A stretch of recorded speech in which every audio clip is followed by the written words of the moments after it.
Colleagues, I had the opportunity to come and talk to you today about leadership.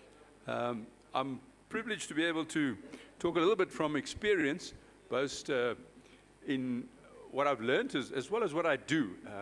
But I really want to just indicate as we go through this, a couple of boring slides and stuff like that, is that my main focus area is a very technical focus area, but it does link very nicely to our first speaker today, Terence Harrison from ArcelorMittal.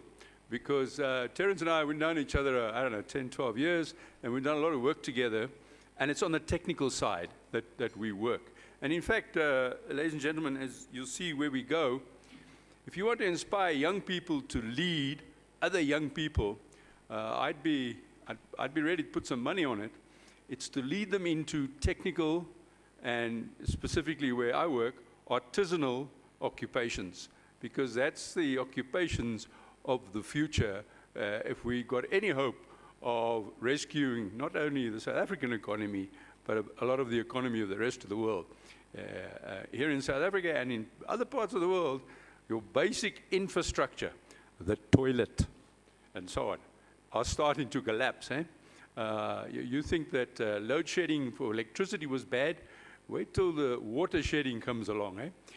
And I have a brother that works in municipal water reticulation systems. And it's pretty scary when he tells you about how that's starting to collapse. And there are, of course, some countries of the world that you only drink bottled water. In South Africa, we're still quite fortunate, but the bottle is on its way. All right, so guys, let me then go through, if I can just have that presentation back up. I prefer the presentation than to me. Thank you. Okay, so it's also been mentioned already also by the Nedbank chaps and so on. The biggest problem we do have is this challenge of change. The next couple of slides, I do want to credit a certain specific individual who I've listened to a couple of times. And if any of you colleagues ever have an opportunity to listen to a guy called Ryan Hogarth, he's a real guru on this whole social media thing. I personally think he's one of the best in the world. So very useful. So I sort of used some of his material, which I think is fantastic. Now, colleagues, in 2013, this was one of the slides that I saw. That was the kind of, in 60 seconds, what was happening in 2013.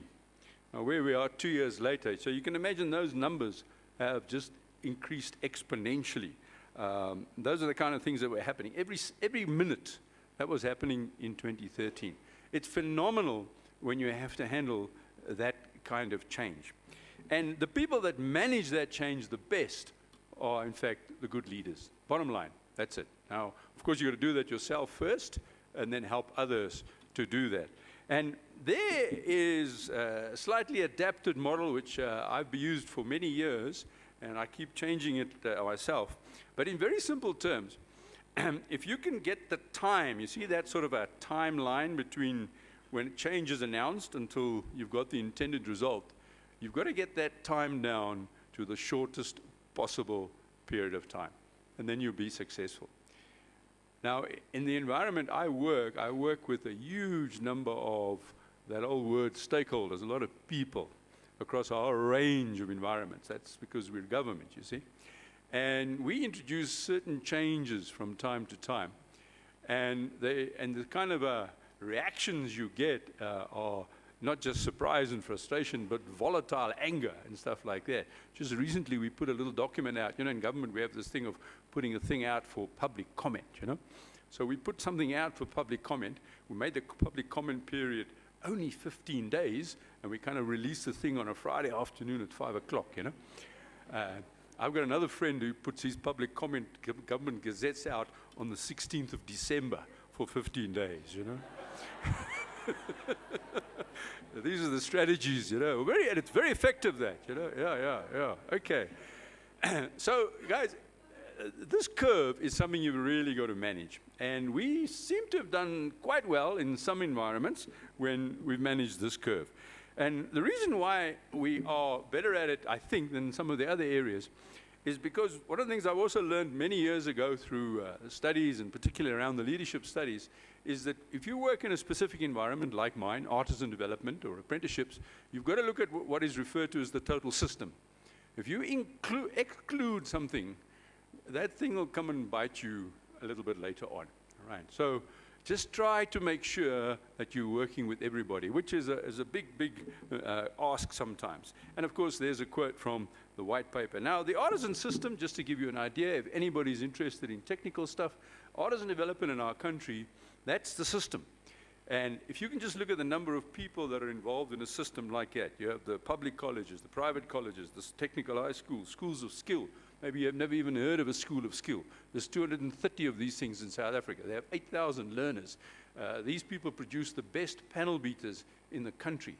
If you've ever had a ding in your car and you got a good panel beater, he probably comes from a school of skill. And most of those kids don't have more than a grade 9, but the guy can fix your car. He really knows how to fix your car when it comes to panel beating. And it's about leading those kind of youngsters into those kind of jobs. Those are the people that we need. So we need leaders to lead those people like that. Then you've got the state-owned companies. You've got the state I'm not going to read them all, otherwise people accuse me of being a bad presenter because I read my slides, you know. So not cool. All right, not cool at all. So that's the artisan, but more and more now, of course, just some new terminology that's starting to creep into our vocab at the department is this thing called the TVET, which is Technical Vocational Education and Training. It's the global terminology that is being used, and we've finally managed to get there. Some of you who've been in education, you probably know that we spoke about FET for many years, you know, FET, Further Education and Training. But that's a bit of a misnomer, because you're always doing further education and training. I mean, when you send your kid to nursery school, 3 years old, the kid is doing further education and training. When you're 82 years old and you go for a post-grad diploma just to learn about something, you are doing further education and training, you know. So FET, you can't really link it to a particular group of individuals. So, but the TVET system is where we're going. Now, this, colleagues, is one of the slides that I just wanted to show you. It's a very boring slide. Unless you're a doctor like me, because then you really like it, three-dimensional implementation models. I've got to say things like that to get a bit of return on investment. All right, now, we deal with no less than about 2,500 people through a range of forums, and that's how we manage the system and how we manage the change. And those are the various forums. It's a whole group of people, and my friend Terence Harrison from ArcelorMittal, he sits on 2 of those in actual fact, as we deal with these things all the time. But it's how you manage that mechanism, how you deal with these thousands of people on an ongoing basis to keep on getting the change going and grow and grow and grow. And what I've managed to do over the few years, based on a very good solid theory of knowledge management, which I particularly use the model from a Japanese chap called Nanaka. But it's a very simplistic process. It really seems to work quite well, and we've managed to get it going, and we've got some good work out of it. Now, how this basically works, this talks about 2 types of knowledge. Now, colleagues, there's tacit knowledge. Now, tacit knowledge, stuff that sits in your head, okay? And that is the most important knowledge there is, simply because it's current. It's the latest knowledge. It's the stuff that's in your head that hasn't been written down, hasn't been shared yet, sort of thing that you dreamt about last night and stood up with. That is the latest. And that's the knowledge, specifically in technical training artisans, what I'm looking for. I'm looking for the stuff that sits in people's heads, especially grey heads, because we've lost a lot of that knowledge. Grey heads go off and then they go and pension or sit and fish or whatever, and then they watch the system die, and they say, ja, ek het vir jou gesê dit gaan gebeur, né?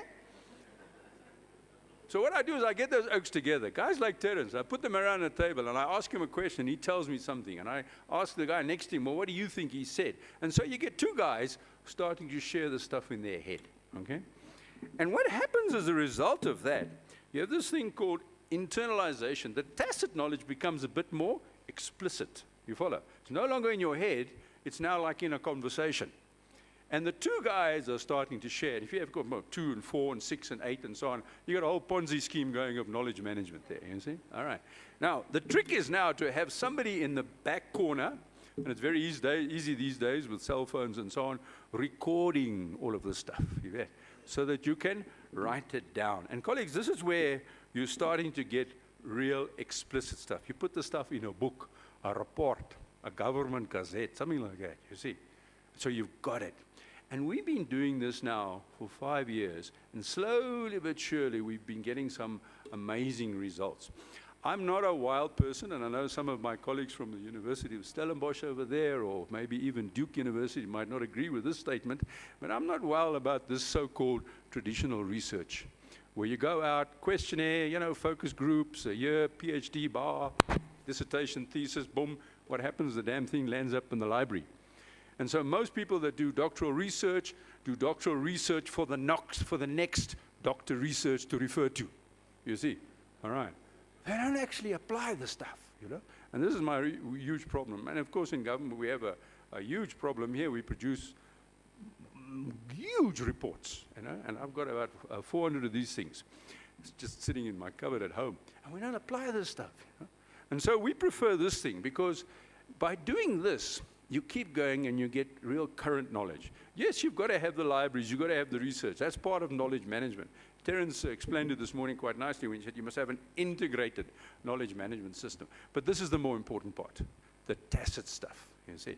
And of course, once you've got all of this going, that circle going, and you now must look at that little electric light globe there, which is a symbol for ideas. You put two guys together, they've got their own ideas, you get them to talk, they share the idea, you put it down on a piece of paper. What have you got? You've got a bigger idea. You see the globe has grown. All right. Now, the only thing that you now need to do is carry on doing that forever. And you just do that circle. And that's the trick of knowledge management. And colleagues, it really does work. And it's some of the processes that we've done for the last 5 years. And if we can get our leaders to start thinking about this process, it is phenomenal. By the way, maybe a little bit of marketing for the University of Stellenbosch. As colleagues that are sitting there, as far as I know, they have the only postgraduate diploma in knowledge and information systems management in the country. It's run out of the Center of Decision Making. And this is what they actually teach. They teach people to manage this tacit knowledge all the time, you see. Because if you wait for somebody to write something down in a book, you've got to read the book and then apply it. The guy's head's moved on. The tacit knowledge has moved on. Remember, the day you publish a book, it's old. You see, that's the trick. Of course, when you do all of this, you then start to implement what I call the theory of return on implementation. And this is something that we've developed ourselves, our own theory. I'm not sure whether I'll ever get any kind of academic credibility or awards or what I call it, an honorary doctorate for this theory, but I think it's a pretty cool theory. And what it does, very simply, those of you who've been around, that little symbol there means infinity, it's like forever and ever and ever. And so if you look at time, if you take time, the number of size and documents over a period of time, the bigger the time, the smaller the number and size of documents. I mean, if you have very small documents and not a hell of a lot of them, you will implement. You have large numbers of documents, hundreds of doctorate research things. The way I'm shaking there, you think I had a drink a bit earlier on, Maybe I should have, okay.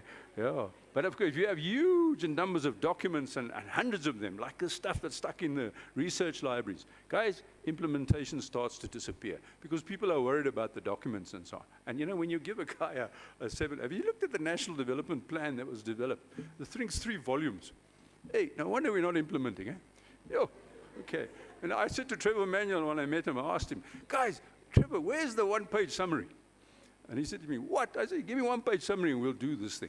That's 700 and I don't know how many thousands of pages. Hey, man, I tell you what. So that's the problem. So guys, there it is.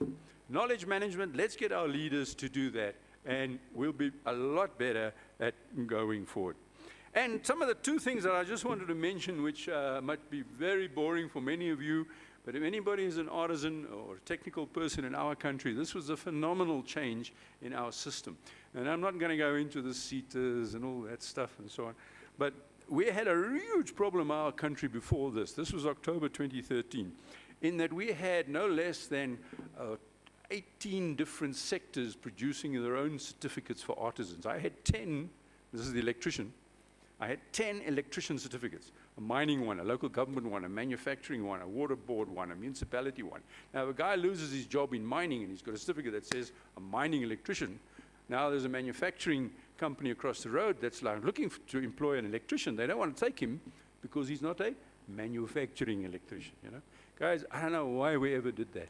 It started in the mid-'80s, 1985, when they started to decentralize this stuff, and it was just caused chaos.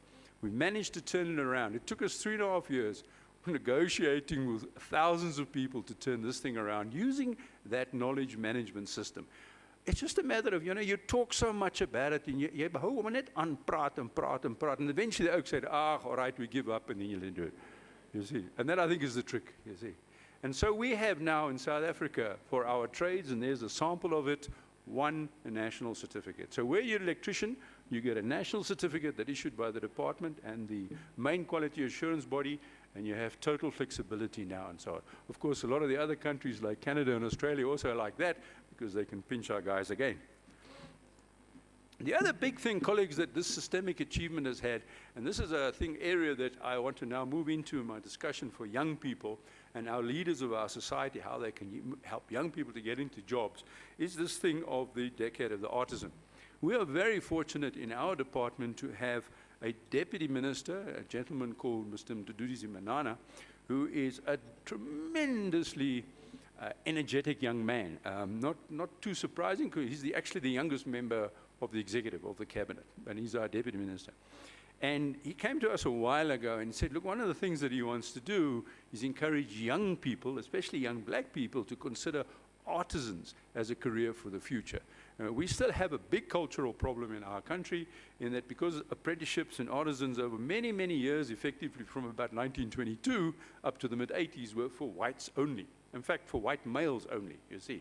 And it was only about the mid-'80s when it started to change. So a lot of the people of my generation in the black communities, they don't want their young people to go into apprenticeships or artisans, because there's still that cultural fear around that. And we need to change that, and we really need to change it fast, because our toilets are breaking, I'm telling you, all right? So guys, we need that. So we spoke to the minister, and we started this program, in fact, in 2013 and so on, and we go around the country, and he meets with groups of young people, and we talk about artisans and apprenticeships and so on. I mean, the leadership skills that this young man has here is tremendous, you see. And this is also as a result of this knowledge management system. And colleagues, this is really where I want to go now, because I just want to show you something that probably many of you don't know, but it's been going around since about 1950. It was started in Spain for young people and in employment. And it's called the World Skills International Skills Competitions. This is where young people compete with each other in a skills-based environment to be the best in the world, all right? And that's the list of the countries that are involved in this, all right? And in fact, there's now 74 of them. We joined in 1990, but it was individual companies, a couple of municipalities, and then the CETAs. We've never done it nationally. We're now starting to do it nationally. And this is a phenomenal process, because it really helps young people through the apprenticeship system to get real skills. For example, plumbers. This was in Brazil, August this year. We had over 2,000 competitors competing against each other. That young man there from Korea was the winner. Now, just say to yourself, and by the way, you have to be under 22 to compete in this competition. He comes out of there, he wins that. Now, he can stand up and say, I am the best plumber in the world. So when you phone him on a Sunday afternoon to tell him that your geyser is broken, he's not going to say to you it's 5,000 Rand up front. He's going to say it's 50,000 Rand up front, you see. All right. And colleagues, this is the reality. Aircraft maintenance, another area I find fascinating. And it's something that we really need to grow in our country. And this is where jobs are. We can't find these people anymore in most of the world, in actual fact. Okay? Bricks. Look at the quality of that bricklaying, right? And guys, these are basic jobs. And it's tremendous what these youngsters can do. Construction, concrete construction work.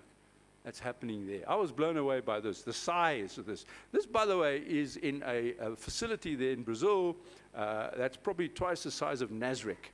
We had all these competitions going, all right? 55 countries that were competing against each other. Hairdressing. Ladies like a hairdo like that, hey? Eh? I like a hairdo that, hey? Beauty therapy.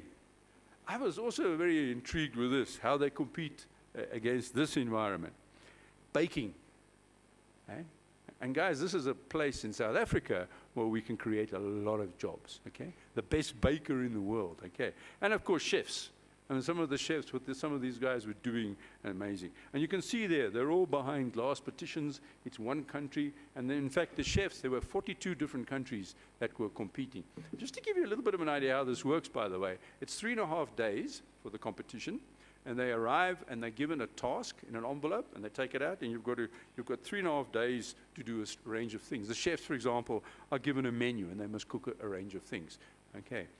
But they are also tested, and this is where some of the softer skills are coming on. They're also tested on being able to plan your work, organize your work, communicate with people, specifically the judges and so on, you see. And obviously the whole issue about tidiness, occupational health, and safety. So it's not just the technical skills. In fact, the people that are winning these competitions have got better, softer skills. Where it's a weakness in our South African system at the moment, by the way, I'm in charge of trade testing in South Africa, where we test young people to become artisans. We don't test soft skills. We just test hard skills. And the quality of our artisans are starting to suffer. Many times you will get a hold of an electrician, you ask him to do a job. All right? And the first thing you want is a quote. And he'll say, he'll walk around the house and he'll say, yeah, man, okay. And he takes out a calling card and he writes on the back there 420 Rand and he gives you the calling card.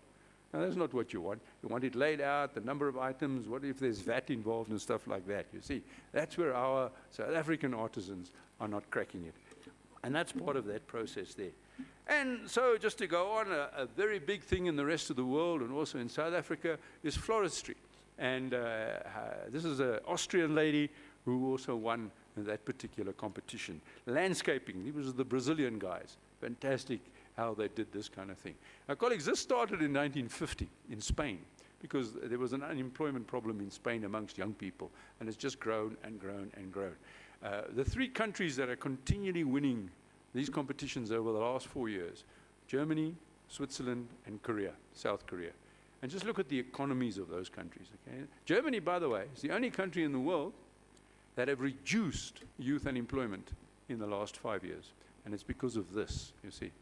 So colleagues, if there's any leadership that you must put in, lead young people into this environment. Do not lead young people to Stellenbosch University. Sorry, guys. Yeah. IT networks. I mean, this is really big stuff, okay? And that young man that's sitting over there, there he is over there, that was the South African. We had 19 competitors. There are 46 skill areas. We only had 19 that met the grade. This thing works like the Olympics, you know. You've got to get to a certain standard locally in your own country before you qualify. And we had 19 young people that qualified. And that was one of them, the IT system chap. Unfortunately, in Brazil itself, we didn't shape that well because we really battle to compete globally, ladies and gentlemen, at these particular levels. This is also a really big growing. This is robotics. How these young people in 3.5 days build a complete robot. And that's the little robot that he's built there. This chap from Austria, and he's got little wheels. And it's amazing how this sort of thing. And colleagues, this is where we need to lead our young people to. Because if we do this, it gives them jobs. It'll grow our economy, it'll grow our GDP and all those nice things. But more importantly, ladies and gentlemen, your toilet will work. Thank you very much.